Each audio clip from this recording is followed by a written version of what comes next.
December মাস পড়ে যাওয়া মানেই বর্ষবরণের প্রস্তুতি শুরু। দিকে দিকে পিকনিকে বেরিয়ে পড়েন মানুষ। একই সঙ্গে বড়দিনের প্রস্তুতিও শুরু হয়ে যায়। 2011 সালে মমতা বন্দ্যোপাধ্যায়ের সরকার রাজ্যে ক্ষমতায় আসার পর থেকে প্রতি বছর পার্ক স্ট্রিটের অ্যালেন পার্কে ক্রিসমাস কার্নিভালের আয়োজন করেন। এবারও তার অন্যথা হবে না, এমনটাই জানিয়েছেন রাজ্যের পর্যটন মন্ত্রী ইন্দ্রনীল সেন। তবে এবার ক্রিসমাস উপলক্ষে নতুন চমকের কথা ঘোষণা করেছেন মন্ত্রী। মঙ্গলবার 17 ডিসেম্বর সাংবাদিক বৈঠকে ইন্দ্রনীল সেন জানান, রাজ্য পর্যটন দফতরের উদ্যোগে অ্যালেন পার্কে ক্রিসমাস ফেস্টিভ্যালের শো করবেন আন্তর্জাতিক খ্যাতিসম্পন্ন সুপরিচিত শিল্পী রেমো ফার্নান্ডেজ। মন্ত্রী জানান, এই প্রথম সরকারি উদ্যোগে কলকাতায় আসছেন রেমো ফার্নান্ডেজ। 28 ডিসেম্বর কলকাতার অ্যালেন পার্কে ক্রিসমাস কার্নিভালের শো করবেন রেমো। ইন্দ্রনীল সেন আরও জানান, 19 ডিসেম্বর রাজ্যের পর্যটন দফতরের উদ্যোগে এই ক্রিসমাস উৎসবের সূচনা করবেন মুখ্যমন্ত্রী মমতা বন্দ্যোপাধ্যায়। ক্রিসমাস উৎসব উপলক্ষে পার্ক স্ট্রিটের অ্যালেন পার্ক, কলকাতার সমস্ত চার্চ, এছাড়া দার্জিলিং, চন্দননগর, ব্যান্ডেল, বিধাননগর, হাওড়া সহ রাজ্যের বিভিন্ন জেলার চার্চগুলিকেও সাজাবে পর্যটন দফতর। পর্যটন মন্ত্রী ইন্দ্রনীল সেন জানান, 27 থেকে 30 ডিসেম্বর পর্যন্ত চলবে ক্রিসমাস উৎসবের সাংস্কৃতিক অনুষ্ঠান। মন্ত্রী বলেন, সব ধর্মের সবার জন্যই এই ক্রিসমাস উৎসব। এবছর ক্রিসমাসের রেকর্ড সংখ্যক বিদেশির আগমন হবে কলকাতায়। ইন্দ্রনীল বলেন, এটা বাংলার মানুষের উৎসব। এই সময় পার্ক স্ট্রিটে কয়েক লক্ষ বিদেশি পর্যটক আসেন, তবে এবার রেকর্ড সংখ্যক বিদেশি পর্যটক আসবেন। সেজে উঠেছে ইতিমধ্যেই পার্ক স্ট্রিটের অ্যালেন পার্ক। ক্রিসমাস আসতে আর মাত্র হাতে গোনা কয়েকটা দিন বাকি। তার আগে কিন্তু শহর ইতিমধ্যেই সেজে উঠেছে। সমস্ত চার্চগুলো ইতিমধ্যেই সাজিয়ে তোলা হয়েছে এবং বিরাট চমক থাকছে। রেমো ফার্নান্ডেজ তিনি আসছেন, এবার ক্রিসমাসের কার্নিভালে তিনি শো করবেন। বর্ষবরণের প্রস্তুতি কিন্তু ইতিমধ্যেই শুরু হয়ে গিয়েছে। 2011 সালে মমতা বন্দ্যোপাধ্যায়ের সরকার রাজ্যে ক্ষমতায় আসার পর থেকেই প্রতি বছর পার্ক স্ট্রিটের অ্যালেন পার্কে ক্রিসমাস কার্নিভালের আয়োজন করা হয়। এবারে কি বিশেষত্ব থাকছে, কি জানালেন মন্ত্রী ইন্দ্রনীল সেন, আসুন শুনি। The cultural program will be organized by the Tourism Department in collaboration with the Information and Cultural Affairs Department from 27th of December 24 to 30th December. 27 থেকে 30 ডিসেম্বর প্রত্যেক দিনই সন্ধ্যাবেলা কালচারাল প্রোগ্রাম গুলো অর্গানাইজ প্রত্যেকবারের মতো এবারও হবে এবং তার মধ্যে বেশ কিছু আমাদের পছন্দের প্রিয় ভারত বিখ্যাত বিশ্ববিখ্যাত অনেক পারফর্মার থাকবেন। তার মধ্যে একজনের নাম আমার মনে হয় আমরা বলতেই পারি। আপনারা জানেন যে এটা শুধুমাত্র মানে খ্রিস্টান কমিউনিটি ওদের কাছেই পপুলার নয়, মানে he is lovable by everybody.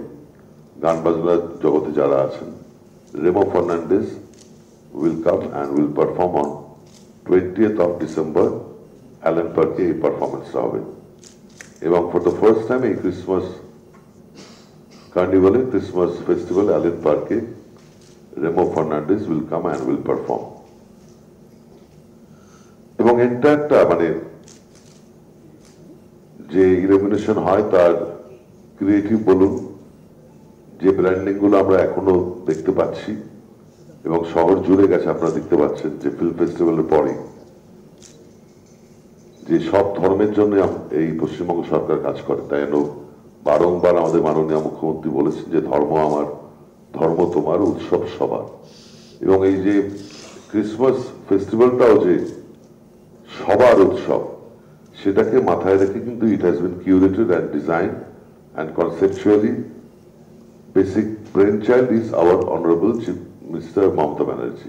উনি কিন্তু প্রত্যেক কটা ডিজাইন কোনটা কিরকম হবে, তার গেটগুলো ইলুমিনেশন কি হবে এবং কি ধরনের রঙের লাইট ইউজ করা হবে, আমরা কিন্তু ওনার কনকারেন্স ছাড়া একটা স্টেপও 2011 পর থেকে নিইনি এবং সেটাই আমাদের কাছে একটা বিরাট গাইডেন্সে কাজ করে। Accordingly we execute. এবারেও তাই হয়েছে, তাই হবে। এর বাইরেও আপনারা জানেন যে এই যে tourism department information kiosk West Bengal tourism department corporation limited stall, first aid stall সব থাকবে এবং বিভিন্ন রকমারি খাবার এই পার্ক স্ট্রিট জুড়ে, পার্ক স্ট্রিটের সংলগ্ন জায়গা জুড়ে ইট উইল বি অ্যাভেলেবল এবং all kind of administrative assistance will be provided from the state government. যেভাবে সারা বছর দিই আমরা এই ক্রিসমাস ফেস্টিভ্যালও যদিও ট্রাফিক তার 100 টাইমস হয়ে যায়, তাই adequate all kind of assistance will be provided by the West Bengal government. In addition to the celebration of Kolkata illumination and in prominent locations including churches at Darjeeling, Kalimpong, Asansol, Siliguri, Jalpaiguri, Chandanagar, Bandel, Krishnanagar, Jhargram, Purulia, Baruipur, Alipurduar, Howrah, Bidhannagar এবং আরো অন্যান্য জায়গায় it will be properly lit, properly illuminated and properly mounted to celebrate this festival. প্রত্যেক বছরে আছে বিভিন্ন বিভিন্ন মানে আমাদের 19th আপনারা দেখবেন যে বিভিন্ন কনসুলেট থেকে তারা আসেন এবং এবার আপনারা এই রেড রোড কার্নিভালও দেখেছেন যে হিউজ ফুটফল হয়েছে ফরেনার্স এবং ক্রিসমাস ফেস্টিভ্যালে আগেও আসতেন কিন্তু পোস্ট 2011 কয়েক ফোল্ড বেড়ে গেছে এই ফুটফল ফরেনার্সদের।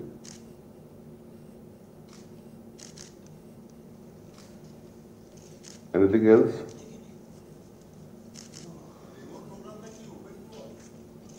আমাদের আপনারা জানেন যে 2011 পর থেকে যা যা আমরা অনুষ্ঠান করি, ধরুন সঙ্গীত মেলা বলুন, কলকাতা ইন্টারন্যাশনাল ফিল্ম ফেস্টিভ্যাল বলুন, ক্লাসিক্যাল প্রোগ্রাম বলুন যেখানে মাইস্ট্রোরা আছে, আমরা ট্যুরিজম ডিপার্টমেন্ট থেকে যেটা আমরা বিষ্ণুপুরে করি বা রবীন্দ্র সদন চত্বরেও করি, সেখানে কিংবদন্তি মানে লেজেন্ডরা আসেন। 2011 পর থেকে আমরা মমতা বন্দ্যোপাধ্যায় বাংলার মানুষের থেকে একটি পয়সাও নেননি, মানে কোনো কার্ড বা কোনো টিকিটের বিনিময়। সুতরাং মানে মানে এর কোনো মানে উত্তর I don't need to give, I think it is open for all. সবার এটা ফেস্টিভ্যাল, এভরিবডি উইল কাম, যার টাকা আছে সেও আসতে পারবে, যার টাকা নেই সেও আসতে পারবে। একসঙ্গে থাকা মানে উনি একটা কথাতেই বিশ্বাস করেন, আমার যেসব দিতে হবে সে তো আমি জানি, আমার যত বিত্ত প্রভু আমার যত বাণী সব দিতে হবে। উনি দিতেই এসছেন এবং আমাদের কাজ সেগুলো সাগ্রহে নিয়ে নেওয়া। কোনটা? না, এটা এলইডিতে ইট উইল বি ভিজিবল এবং প্রপার পিএ সিস্টেম সব জায়গায় থাকবে। কোনোটাই ছোট না। আমাদের বাংলার মানুষের মমতা বন্দ্যোপাধ্যায়ের মন বড়, জায়গাটা ইজ নট ইম্পর্টেন্ট, মনটা কার কত বড় দ্যাট ইজ মোর ইম্পর্টেন্ট। আরও আপডেট পেতে দেখতে থাকুন আজ তাক বাংলা, সাবস্ক্রাইব করুন।